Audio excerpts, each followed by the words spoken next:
He's a pick-me girl. He needs the attention. All I wanted to say about Sean Strickland was that he's a disgusting, pathetic poser. And just like he was talking all these papas, dude, talking all this trash to Khamzat Chamoyev, all this stuff about race and religion and culture and what kind of dude he is and how he conducts himself, just so that he could go beep, beep, and say that he's sorry and try to gain the sympathy and all the proper love and attention from the right channels.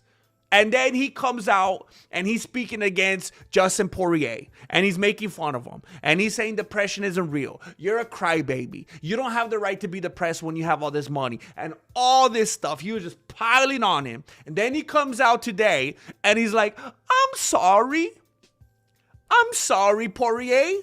I spoke with you and I didn't look at it that way. And now he's making videos trying to help preserve Poirier's sponsorship with Bud Light. And you know what? I hated myself for about a minute or two. I hated myself because of the point that Strickland was making. And I don't know if you guys saw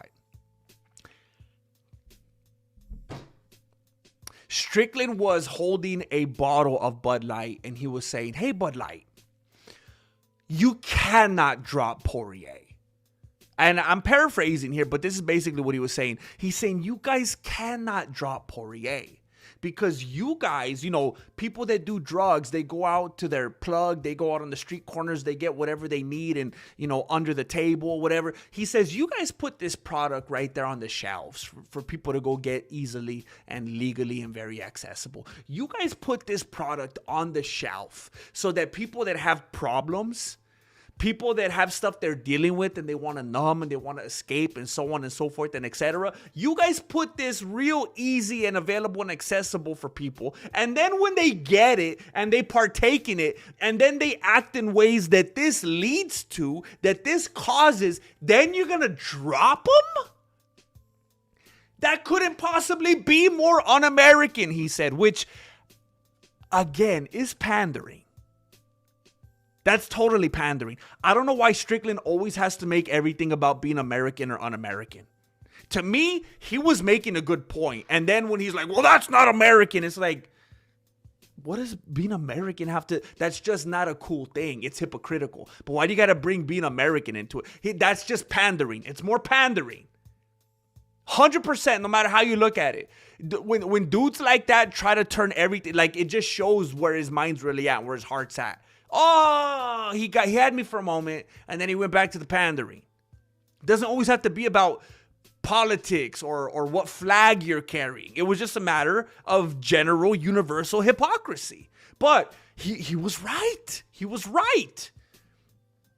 Bud Light, I guess, was kind of in a moment where and I don't know if they've already made a decision, but they were considering, should we drop him after all the shenanigans and Strickland saying, you hypocrites, you can't drop him. He did what he did because he was under the influence of this stuff that you go, here, shove this in your mouth. You're not happy? You're sad, you're confused, you want to go away for a little bit, shove this in your mouth. And then that's what put him to where he was mentally. And now they're saying, oh, no. And he said, what the heck, guys? But then it was like, no, he's doing the same thing. You can't just come out just trying to tear the man down and try to embarrass and humiliate him and talk down to him and act like you're better than him. And then say, oh, I'm sorry. He's just taking his fans on this thing the whole time, that Sean Strickland ride, that roller coaster. It's the same old thing.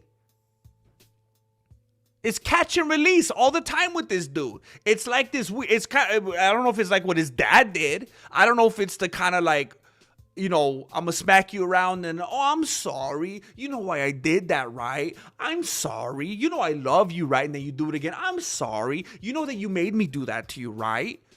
He's always exploding and saying crazy things that make people say, okay, I forgot you're an idiot. I was rooting for you for a little bit, but I forgot you're an idiot. This is really stupid. And then I'm sorry. It's just always the I'm sorry. He's trying to Stockholm syndrome us. And remember, I was riding with that dude for a long time. I supported that dude for as long as I could. I remained a fan for as long as I could. And I had people in this community get irritated with me saying, well, how could you support this guy? And maybe it wasn't until someone like Josh Hokett came along and I was like, oh, that's how you do it. That's how you do it. Strickland's an idiot. This dude's just unstable. But it's sick, man, how he took a situation like Poirier's. First of all, he made merch out of it. He took the opportunity so that he could have these chants in his own gym where he's saying the N-word, which I know is kind of mixed because a lot of people here are like, I say that all the time, whatever. But not only is he saying it, he's making merch out of it. He's literally profiting from it. Then he's going on his social media making fun of him just to beep, beep, beep, and apologize all over again. How could you take the dude seriously? How could you stand by him? How could you believe or listen to anything he says? He backtracks on everything, takes everything back, apologizes for everything. And I said this in a prior video. You cannot have it both ways. You can't say and try to give him the credit like Nina Chama was trying to do. You can't say, look, he learned. He corrected his wrongs. He asked for a forgiveness. He gave an apology. What do you expect him to do? Isn't that the only thing he... Because see, there's people that are saying that they like him and they respect him for that.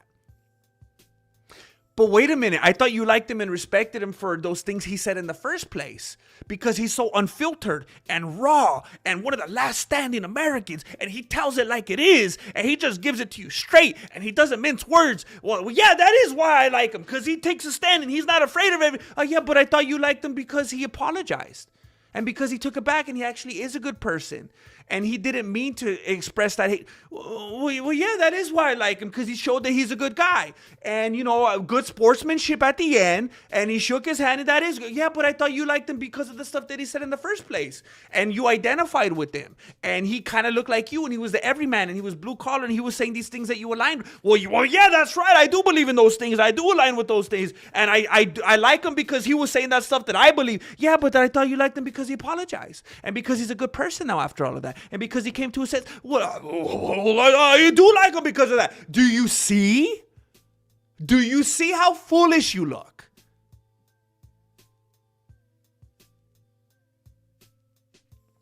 It's like I say all the time, even a broken refrigerator will keep the milk cold in the winter. Okay? So Sean Strickland may have been making a decent point about the hypocrisy, the potential hypocrisy of Bud Light, but in the end, it was pandering. And it was just looking for validation. And he's home. He can't go out and cause a ruckus because he's got the ankle monitor after he tried to pull a Rosa Parks, so he's stuck at the pad now. But social media to the rescue. And then when the next big thing comes, he's gonna say whatever, and then, oh guys, I'm sorry. Same old thing, man. He's a pick-me girl. He needs the attention.